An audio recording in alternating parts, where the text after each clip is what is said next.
Hey there, Delmarva. Thank you for joining us on this beautiful and hot Friday. It's been toasty all week long. Yes. Love that. But thanks for sitting on your couch and joining us as you watch CoastLife. We are your hosts. I'm Paige Marley. I'm Leah Rizzo, and maybe you're making some weekend plans, to get things going, hang out, have fun. I know it's hot, but maybe you're going to a concert. Ooh, yeah, fun. Everybody loves we've got some great outdoor music venues as well, like our friends at Freeman Arts Pavilion. Oh, yes. I was there recently for Ziggy Marley. Oh, they do such a good job. Ziggy did amazing too, but love that venue. But one of the reasons we're kind of talking about concerts is because if you noticed lately that there have been many incidences where artists have been performing on stage and people in the crowd have thrown things at them. Like BB Rexa got hit with the phone right in the face. She had a black eye. Kelsey Ballerini got hit with something. I think Morgan Wallen recently, someone threw a boot at him. Yeah, like it's getting crazy out there. What are you guys doing? You paid good money to see that artist and you're gonna throw your phone, which is also really expensive, at that artist? And I'm confused because are you throwing these things at them? You don't like them, but why'd you spend money to go to their concert? Come on, what are you doing? I can't quite figure it out. Right. I'm not very good at math, but the math ain't mathin'. No, and I have to admit something. So way back in the day, first ever Justin Bieber concert. There's been many Justin Bieber concerts. First one, my friend and I made like a little pillow, and we were gonna throw that up there at him. It was a pillow. It wasn't going to hurt him. I think it was so light it didn't even end up making it on the stage. But don't do that either. You were a little believer back in the day. Oh my God. When I was leaving for the concert, my mom was signing me out and the lady said like, oh, why are you leaving early? My mom said, she has Bieber fever. And the lady was like, feel better, oh no. So that's so cute. It was so cute. But yeah, just, hey, don't throw anything anymore. Yes. I don't think that's happened here. I don't think so. I think our coastal Delmarva audience, you're good audience participants at live music, and keep on keeping on. Yes, but for all the trends, that is a bad one. Yeah, throw that trend out. Yeah, throw things at people. Yeah, get rid of that one. Yeah. Speaking of next, though, we were sort of talking downstairs before getting on the show and getting things together about we were revisiting some of the worst purchases we've made in our lives. Do you have any buyer's remorse there, Paige? You know what I get a lot of buyer's remorse from? Food. If I'm so looking forward to a meal at their restaurant or delivery, whatever, and then you get it and it's like cold or just, and then you're like, it doesn't hit the spot. Yeah, that's a disappointing one too. Is. Like that's, as far as all the buyer's remorse goes, that one really hits because it's just like, that would have been the one thing that like saved your day, is that meal. And when it's not. Yeah, it happened the other day. I got this burrito and I was so excited. And it was one of those days where you're like, I'm going to get the drink, the cookie, the burrito, everything. And you bite in, and I took it home and it was cold. And, and I'm like, why did I waste money? I had food at home. No. So yeah, what about you? I think the most recent, the big purchase I made was a car a couple years ago. I mean, it was well loved. It was a Facebook Marketplace purchase. This was not a new car. It was just new to me. It was not new to this earth, as it reminded me often. It's been around. And I put a lot of miles on it, back and forth, all the driving I'd been doing, and it was not a smart decision. It's a big purchase to regret. It was unfortunate. So now that's why I drive the vehicle I'm in now, which it's quirky. If you were to envision what Leah is driving, what would you envision? Like the Barbie pink convertible? Yeah. Something cute and fun. Like a bug. Yeah. There's a lot of things that I can see myself in. It's not what she drives, though. None of those were this. We'll leave it at that so people don't see you on the road. Yes. It's fantastic. It's just not what you would expect. It's a little unexpected, but that's okay. We roll with the unexpected punches. Exactly. But speaking of potentially irresponsible purchases, we've talked a lot about like movie auction items or things that go up for sale that are in the millions that like only if you're a billionaire you could ever dream of owning. You wanted the ruby slippers. I wanted anything off the set of The Princess Bride. They had Princess Leia's dress for auction recently. Yep. And I mean, it was going for millions of dollars. Yes. But this one is actually like, it's kind of obtainable when you put it in that perspective. So they're selling a copy of The Great Gatsby, signed by F. Scott Fitzgerald. And previously owned by Charlie Watts. Yes, of the Rolling Stones. Yes, so it's been around, but in the best way. But it's selling for what, $1,000 to $300,000? So they have this big auction, and it's that book and a couple other really cool books, but yeah, it's the starting price for the auctions $1,000. They think some of them could go up to like $300,000, but I mean, I might throw $1,000 bid in there, get you something nice for Christmas. I might show up to the auction. I'll be that first bid. I'll be like, I could at least say, yeah, I bid on a signed copy of The Great Gatsby, even if I don't get it. How cool is that? Yeah. So I mean, I think this is, like you said, just a lot more obtainable. I wish more things like this were sold for $1,000. Again, it's probably not going to be $1,000. It'll probably get really high, but I'm sure it'll get high up there. Those the writers, you know, people who like books. Yeah, exactly. But I would think from it being signed, and I think it's like a first edition or original, something like that, and being previously owned by someone that was part of the Rolling Stones. Yeah.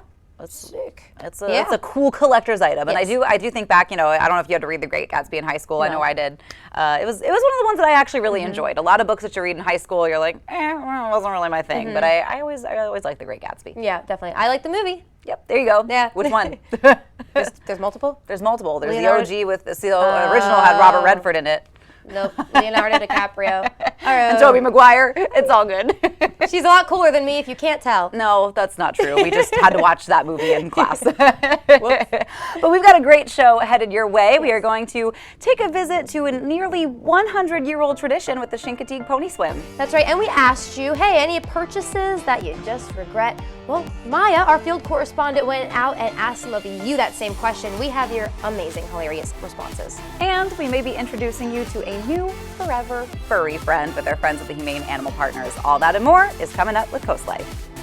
CoastLife is brought to you by BB Healthcare, Coastal Comfort Heating and Air Conditioning, Preston Automotive Group, and Shell Brothers. Watching CoastLife, and here along Delmarva's coast, we love celebrating traditions. Yes, of course. And this one is nearly 100 years old, the pony swim that they do every year in Chincoteague. Oh my gosh, 100 years, can you believe it? 100 years. Ooh, what were you doing 100 years ago? Let's see, 100 years ago, I was probably still in radio. Oh yeah, makes sense. The first radio, actually. But to tell us more about this wonderful event, Katie Zerilli is on the case from our sister show, Delmarva Life. You're watching CoastLife, and we have a pretty cool view to check out today. We're here in the auctioneer's booth at the auction arena on the Chincoteague Volunteer Fire Company's Carnival grounds, because this is going to be a busy place coming up in a few weeks. The Pony Swim and Auction, the 98th annual Pony Swim and Auction, is happening July 26th and 27th. I'm here with Hunter Leonard. Hunter is the PIO, he's a saltwater cowboy, he's a firefighter, he does it all. Hunter, how excited are you guys for this? We're pumped. It's the best time of year for us. Yeah. 100%. We're all ready. We're all ready to be drained physically and mentally, but we're all super excited, and I'm sure everybody that's coming here that week is also super excited. Absolutely. Let's talk a little bit about the Pony Swim and Auction. Kind of take us through how it works. I know it's totally magical. Yep, so we do 2 days of rounding up the ponies. We do Saturday, which is very publicly accessible over on Chincoteague of the Southern Herd. We do Sunday morning, and that's really early, not as publicly accessible. It's a long day. It's almost 4,000 acres of riding over on Chincoteague that we do, so it takes us the better part of the day. Monday morning is a lot of people's favorite morning, the picturesque beach walk, where we take the whole northern herd and move them down to the Southern Corral, and so we do that at 6 a.m. We start bringing all the ponies down the beach. It's really cool to come and see, and you get a beach day at the same time. Yeah. So. Then we take a rest day on Tuesday, vets check up on everybody, make sure everybody's good to swim. Wednesday is the huge day. People will start getting here so early in the morning. We always expect somewhere around 40,000 visitors every year. Wow. Just for that day. And so we do the swim. It's targeting somewhere around 8:30 to 10:30 in the morning. So all those people got to find a place to sit before then. Yeah. And there's a lot of places to do that. So you can go to the Pony Swim Lane, where you have the marsh. You have to put on your mucking shoes and walk on out there, or you can find a spot on a kayak or something like that, or go to Memorial Park, where they have a huge jumbotron and it's still visible as well. There's a lot of other places. Once we do the swim, us cowboys, we go across on a barge and we box the ponies in again and do a big pony parade, where we take all of them right down the streets of Chincoteague. We go down Ridge, BB Road, and then Main Street here to the carnival grounds. And so it's action-packed, but it's such a cool time of year to see stuff like that. And it's the only place in the world you can see wild ponies swim like that all the time. And so once we do that, the next day, Thursday, we do the auction. So we sell off the babies for a fundraiser, and it's also to control the herd's population. Last year we made $450,000 here at the auction arena, right in this booth. So it's a really awesome thing every year, and you always see a bunch of families get their first foal, or little girls, super excited to get her pony. And then there's also people who help the fire department in sponsoring a pony we call our buybacks, and so those ponies are going to stay with us for the rest of their life, and some people are paying $20,000, $30,000 for these ponies. So it's absolutely incredible to see how much support we get here with the fire company. And then the day after, we return swim the southern herd back to Chincoteague, usually pretty early in the morning. And then the day after that, we do fireworks here on the carnival grounds to celebrate a great week and everything being a huge success. So it's an action-packed week, and we're all super tired by the end of it, but we are glad that it's us and nobody else. Could you even pick a favorite part of it? My favorite part is always right when we put them in the water, and so it's all stress leading up to that, and then it's like scoring a touchdown. That's the only way. You I got can them put it. in. Yeah, exactly. So once we get them in the water and they swim, it's total relief on most of the sports, but then other people got to stress. So like the boat cowboys, they got to stress, but it's okay as long as us that are riding on horseback get it done and get it done safely, and everybody makes out good. It's all a great feeling. And if somebody has maybe never come for the pony swim, why would you say, hey, you gotta come check it out? Just being that close to this whole event, it makes you feel good. It has to make you feel good. Just seeing the little babies, they swim, the moms swim, dads swim, all of them do it, and they do it without any kind of problem. It's just something that comes very naturally to a lot of us, that we see it all the time. But people that have not come here and seen something as wild as they are, be somewhat, controlled, but they do it themselves. They don't mind swimming. They enjoy the whole process. They enjoy coming over here to Chincoteague and eating the hay that we give them. They like that in the water right out of the spigot. It sure beats Chincoteague water, I'm sure. But the whole process, Chincoteague becomes a different place at that time. And everything can be taken care of here at the carnival grounds. Food, rides, games. You can keep your kids entertained. It's a whole week of just nothing but the fire company and everything we do here. And of course, it is a fundraiser for the fire company. And tell me a little bit about why that fundraiser for the fire company is so important. Yeah, so beyond being a huge volunteer fire department, that has over 200 members of various jobs, job types. We have cowboys, we have auxiliary people who just help out with fundraisers. We have firefighters, we have EMTs, we have paid EMTs. It's a huge deal for us to be able to afford fire trucks, which nowadays are pushing $1 million a piece. So that's a huge deal for people to fundraise that kind of money when Chincoteague's annual population's only about 3,000 people. They can't fork out that kind of money, and we don't have a municipal fire service like a city would have. And so it's all funded by us for the community, and so we're lucky enough that we have such the public support that we do. And so, whether it's an ambulance or a fire truck or something for these ponies, whether it be a new horse trailer or, a Polaris or whatever you want to say, it's amazing how much outpouring of support the community has shown us and helped us. And so, we're where we are today because of the people, and then the people in the fire department putting in countless volunteer hours of just dedicated, hard, nasty labor. And we're all just so thankful for everything that you guys do. Pony swim and all. It's gonna be a great year. I should probably let you go so you can get ready, because you guys are still, It's coming quick. Yeah, we got a lot to do. Well, Hunter Leonard, thank you so much. Again, the pony swim happening Wednesday, July 26th. The auction Thursday, July 27th. Don't miss any of it. All right, Paige and Leah, back to you guys. Really such a fun, family-friendly event with everything they have going on besides just watching the ponies swim. So if you're there, make sure you send us lots of pictures. I only got to go that one time, but I think it's something. I remember when I was there last year, someone said, "Oh, you've been here for 4 years and it's your first pony swim. Now you're a local." Oh no, this is so bad. I know. Because I've been down here for longer than that, know. and I still haven't been to the pony swim. Did I win local status? You won local status before I did. No. Yes. Amazing. Well, yes. Again, though, just send us some photos. Take your kids. 100 years of some family-friendly fun. We love it. Right now, don't go anywhere. We have some more family-friendly fun on the way.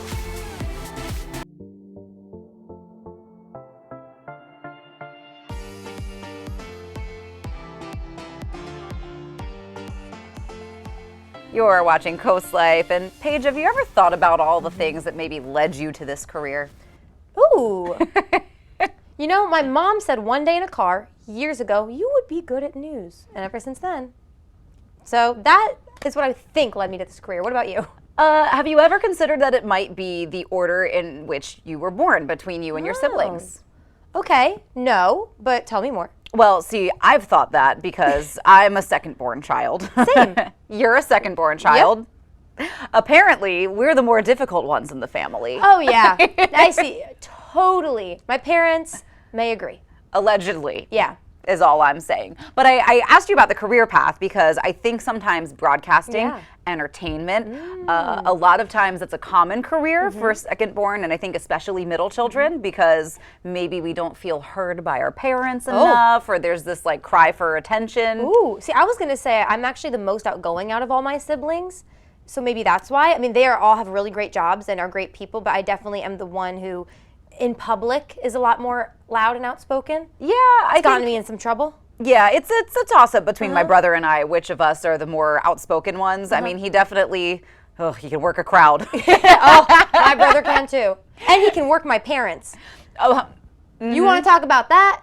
If I were to do something bad, I'm like, oh, I'm sorry. And if he does something bad, he goes, Mom.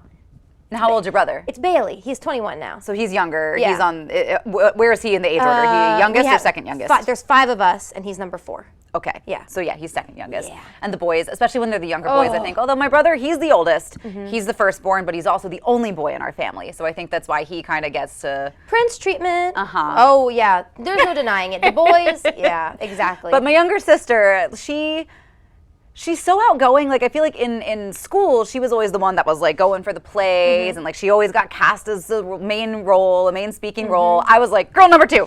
Oh tree. Yeah. That's you were me. the best tree we've ever seen. I played grass like no one else. But you know what's funny too? Because people always say the middle child is kind of the trouble one. And I'm going to put my sister on blast here. She and I definitely gave my parents the hardest time. And I'm second, and she's the middle. So I think there's some truth to this. I definitely think there's some truth to that. I certainly gave my parents a harder time, I think, growing up. I think in my just absolute stubbornness and resolve. And I think like when we were little kids, my brother was much more like, you know, if you scolded him, he was like, I'm so sorry, I didn't mean it. And I'd be like, challenge accepted. Right. Like, oh, yeah. And you know, you think you can punish me? Right. We asked a couple people around the office too who have kids because we do not take. What do you think? So one person, 2 kids, he has 2 sons. He actually said his firstborn gave him a little more trouble. Another person has twins, so they're not separated by much time, but it's hard to say in that one too. So let us know. I'm curious, parents. Yes. Let us know. Any truth? My mom commenting right now. Yeah. Yes, there is truth Paige to is it. so difficult. I know my mom is going to watch Yes. and be like, Her teenage years took years off my life. I wasn't that bad. But yes, we want to know. So follow along, join us on our socials. Yeah. That's where we can keep the conversation going. Yes, second children and middle children unite. We support you. We love you. And we've got more conversations and more fun headed your way when CoastLife gets back.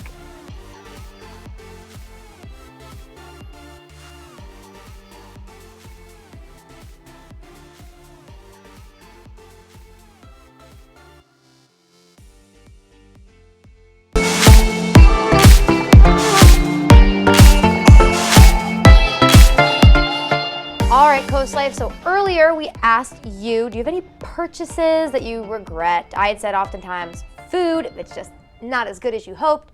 Your car.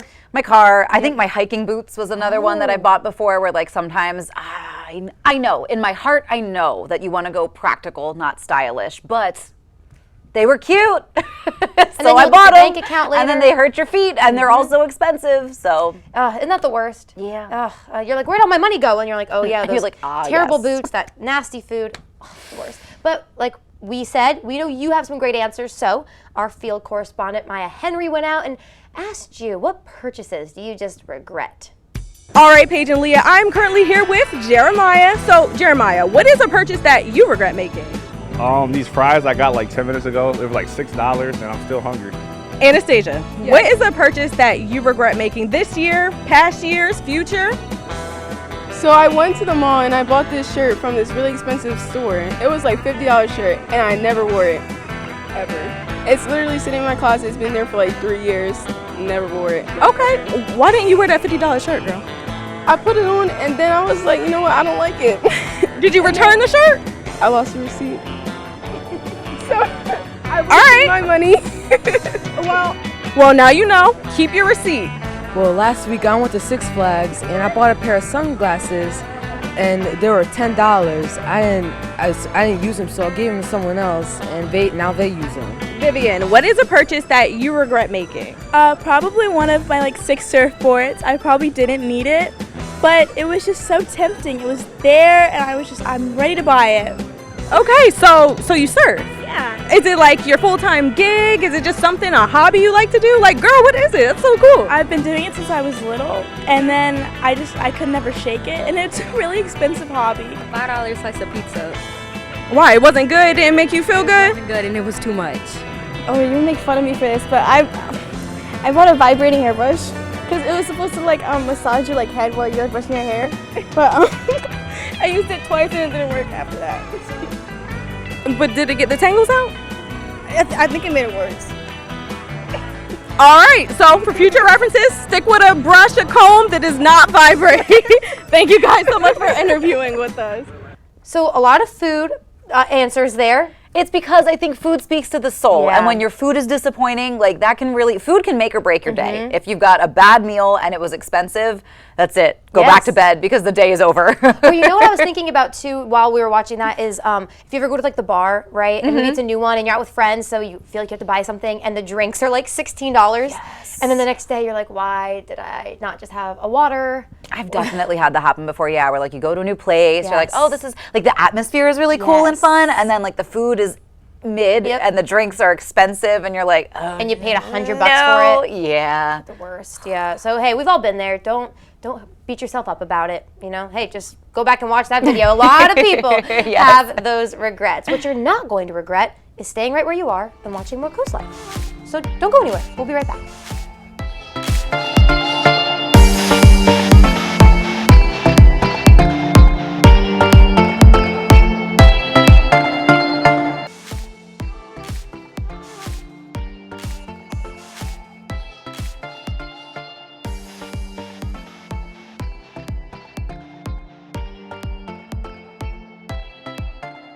You're watching CoastLife, and it is that time of the week when we get to see our favorite adoptable pets. So today we are here with Humane Animal Partners in Rehoboth Beach with Lee, my girl. How are you doing, Lee? I'm doing well. So nice to be back. All right. So who do we have today? This is Maggie. She is just under 8 months old. She's a shepherd mix, super soft, and loves to meet, all new people. As you guys witnessed, she just greeted you with a wiggle and a wag, and wanted to come say hi. So she's a very, very sweet girl at our Rehoboth facility, just waiting for her forever family to come and find her. And like you said, she was all about greeting. She was so curious. She was running around inside of our plants and everything. So who do you think would be the best for Maggie? What kind of family, what kind of personalities do you think would be cool for Maggie? Yeah, she really has a variety of energy levels. And she has gotten along with just about everybody that she's met, even potential adopters, although nobody has chosen her yet. And at just under 8 months old, she is still in the adolescent phase. So she has some of that puppy energy. So a home that would, give her plenty of exercise, maybe work on some obedience skills and help, teach her a thing or two. Although she does know sit already, but she can always, pick up some new skills. And I think a family that's, ready to give her the guidance that she needs to become a well-rounded adult dog. All right. It's okay, Maggie. I think that's that grass she was chewing on. Yeah, I think so too. So what kind of breed is Maggie? Where'd she come from? How'd she get to you guys? So Maggie is listed as a shepherd mix. We never truly know the complete DNA or the complete history of the dog when we get them, but based on her coloring and some of her characteristics, we're saying shepherd mix. But I always encourage folks to do the DNA test. That gives you really great insight into not only the breeds, but then also what those breeds require and how it helps them and helps the adopters really learn how to work better with the dog based on what that breed needs. So it's so good to know that you have a little bit in mind of what Maggie is. So do you guys have any events coming up that you want to talk about? Yeah, absolutely. Well, and just on the topic of breeds, we have a variety of breeds, and we have a variety of sizes and temperaments of dogs. So we like to say we have something for everybody, or somebody for everybody. So I do encourage folks to check out our website consistently, because as animals get adopted, we bring new ones in almost on a weekly basis. So we're always out in the community hoping to get the animals seen by potential adopters. It gives them a great chance to maybe decompress a little bit, de-stress, get a break from kennel life, and get a sense for what the real world is like. All right. So if you guys are interested in Maggie, she's super loving, she's super curious, and she is ready to find her forever home, please visit Humane Animal Partners in Rehoboth Beach, Delaware, or visit their website or social media accounts. There's more Coast Life on the way.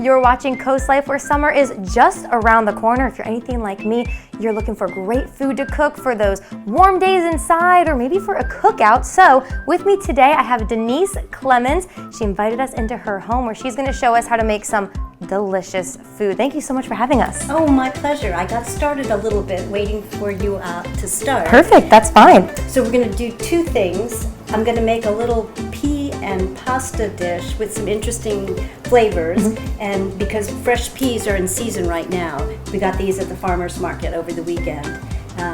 And one of the other ingredients is fresh homemade breadcrumbs, as opposed to the ones that are in those cardboard tubes. You just take a roll or some bread and throw it in your Cuisinart and fresh breadcrumbs. Ooh, okay. And then for dessert, we'll have a little shortcake with some fresh berries and whipped cream. Always have room for dessert. Perfect. So before we get started, you're already really impressing me with your knowledge. We were talking earlier, I don't do so well in the kitchen, but as a food columnist, you do amazing. So just tell me a little bit about your background in the kitchen and as a cook. Well, as it happens, both my parents worked when I was a kid, so it was one of those things, necessity. Otherwise, we'd have French toast for dinner every night. So I actually learned how to cook to make sure that we ate.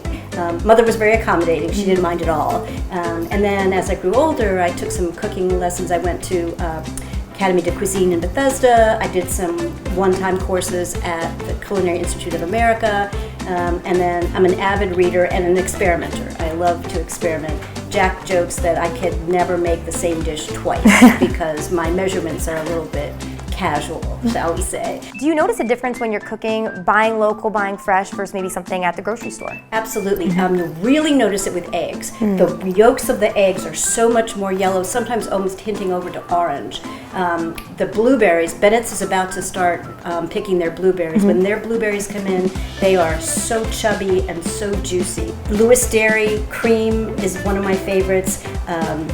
Old World breads. Keith does fabulous work. And then herbs. At the market, you can always get fresh herbs, which is nice. So yeah, it makes a huge difference because they're not sitting there wilting on their way to you. They're actually getting from the garden to the table at the market into your house. So yeah, it makes a huge difference. I could imagine. Well, I can't wait to taste test that difference, hopefully. But that's great news because people at home can be a fantastic cook right in your kitchen, in your own home, just like Denise here, using all fresh local ingredients. So let's get started. Okay, the first thing I'm going to do, I started this pasta a little bit ago. Okay. It should be just about ready. I neglected to turn on the timer, so I'm going to do one of these taste tests and burn your tongue. Okay, it's what's known as al dente. Ooh, perfect. It just means to the tooth. Okay. And I'm going to drain this in a colander. The reason I've chosen these small shells is because the dish is going to have peas in it. And so what we want is to make sure that the peas don't get separated from the shells, but actually hook up with them. Oh, okay. So there's the pasta. Okay. Now we're going to step over here and we're going to put you to work. Okay, please. Let me grab some butter. You're very brave to put me to work. It won't be difficult. So we're going to melt some butter in this skillet, and I'll make sure that the recipe is available. So what we're going to do is put the recipe calls for either scallion or shallot. Okay. They look different. This is a shallot. It looks like a sort of a flattened, elongated onion, and it's got some purplish color in its flesh. Okay. It's a gentle flavor, and it's really nice. And what I've done is I've mixed both shallot and scallion in this, and we're going to put it in the skillet and just soften it up. That already smells so good. Frying onions are just it. Ooh, do you hear that sizzle? I wonder if our mics are picking it up because it sounds good too, if that makes sense. It smells good, doesn't it sound Yes. good? So you only want to cook them until they're just a little bit softened, a little bit translucent, and completely immersed in the butter. Okay. And so what I'm going to use to season them is sage, because when the sage is as fresh and young as it is right now, it has some minty overtones to it. Okay. So I'm going to dump some peas in there. Perfect. And you were saying the sage is fresh. Is that what you were saying? So how do you keep track, or do you have any advice for how people can keep track of what's in season, what fresh ingredients they maybe should be using? I would talk to the vendors at the market. Okay. Or you can have either window pots or a little pot of land outside your house. I've got a little kitchen plot of herbs. So I've got sage, parsley, rosemary, thyme. Ooh. Let's see, add the peas and the sage. So this is the chopped sage. And we're gonna put that in. Okay. Mix it up? Yep. Okay.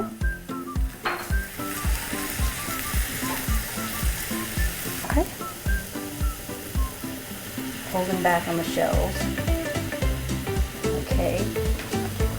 And while you finish cooking that, I'm going to start on the breadcrumbs. Okay. I made them from just grinding bread in the food processor. So what I'm going to do is make basically toasted breadcrumbs. Ooh. So to get this, I simply rub the skin of a lemon on the microplane. Okay. And make sure you get some on the stove. Proof to everyone around you that you actually cooked it. We're just going to toss this in here and just crisp them up a little. And while they're doing that, we'll finish the pasta. All right, perfect. So add this guy. You could stir them around. You got it.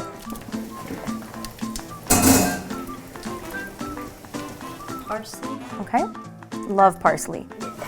Again, that's something you can find year-round in the supermarket, or you can grow it your own self, which is another way to do it. And so adding the breadcrumbs will add more butter to the dish. You don't need to toast them very long because you don't want them overly crisp. You want them to just be a little warm, a little crunchy, and a little delicious. And there's a really healthy, easy, fast, summery dish. It looks delicious. You can't even tell it looks healthy. It probably tastes so good. But we are going to try it coming up next, and she has a delicious dessert recipe for us, so don't go anywhere. We'll be right back.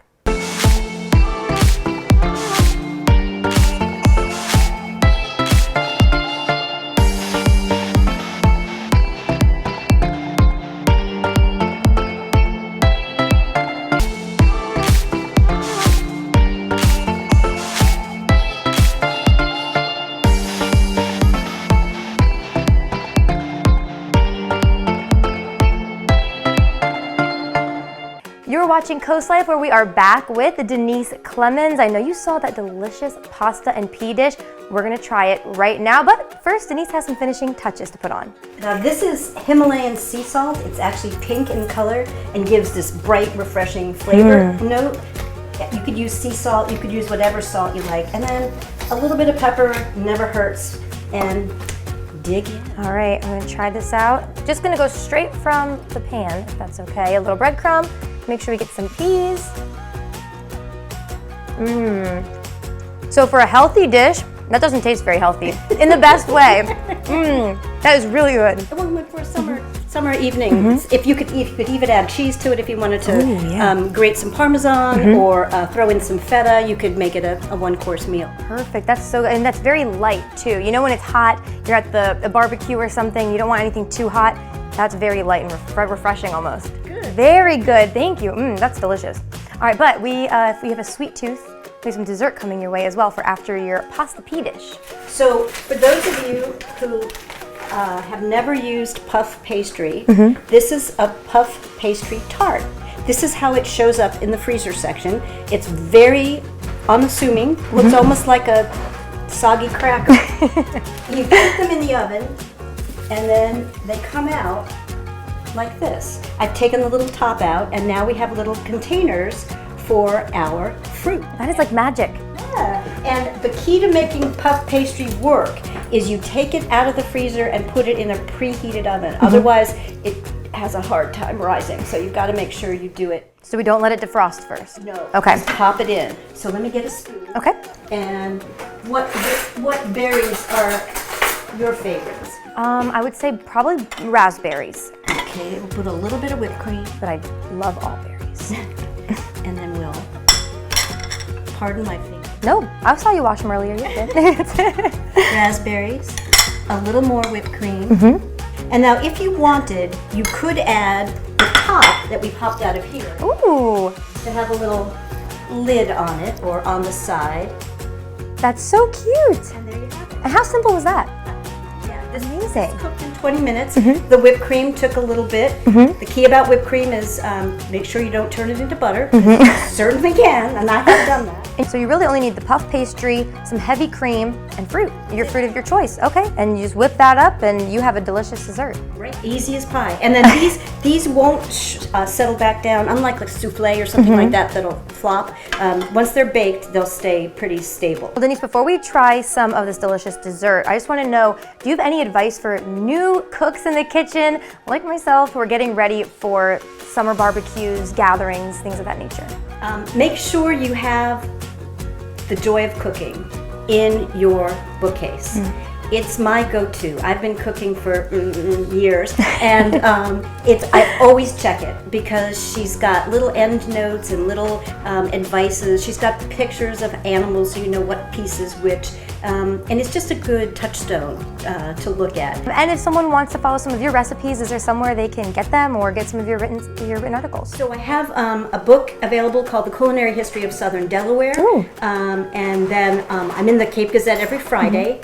And my email is capeflavors@comcast.net, and I get questions typically once or twice a week. Okay. And I love to answer them. Amazing. All right, I think if it's okay with you, I'm going to dig in on this. Thank you. Thank you.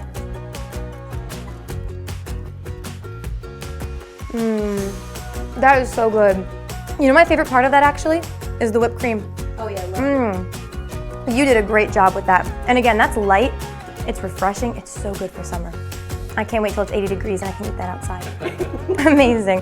All right, well, Denise, thank you for inviting us into your kitchen. Thank you for coming. Thank you. Thank you for feeding us as well. Leah, I wish you could try some of this dessert, but maybe I'll try to make it for the CoastLife team. Let us know what some of your favorite summer recipes are, something you're gonna be trying this year. But for right now, CoastLife will be back.